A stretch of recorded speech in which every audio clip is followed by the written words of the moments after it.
Tension ஆகாத ராம். இந்த பிரச்சனை ஒண்ணும் பெரிய லெவலுக்குலாம் போகலடா. யூ நோ சம்திங், உனக்காக ஒரு முக்கியமான நியூஸ் கொண்டு வந்திருக்கேன்.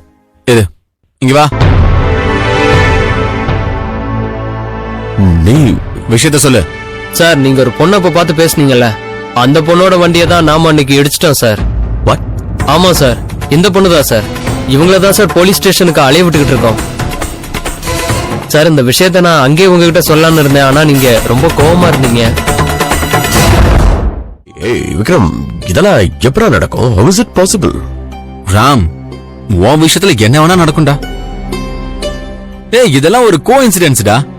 ஒரு விஷயம் புரியுதுடா, அந்த பொண்ணு மீன் பண்ணி பேசுனது நட்டாஷா இல்ல, கார் ஆக்சிடென்ட். இந்த ஆளுங்க எல்லாம் அந்த பொருளை ஏன் அந்த அளவுக்கு விரும்புறாங்க? அத போய் பொருள் சொல்ற, அது என் குழந்தை. இந்த பெரிய பணக்காரங்களோட நிலைமை தாப்பா, அது இவரோட குழந்தையா. உங்களுக்கு வேணா அது குழந்தையா இருக்கலாம், ஆனா எங்களை பொறுத்த வரைக்கும் அது இங்க இருந்து அங்க போற ஒரு பொருள். ஆக்சிடென்ட்னு சொன்னது வண்டிக்கு ஏற்பட்ட ஆக்சிடென்ட் சொல்லிருக்கா.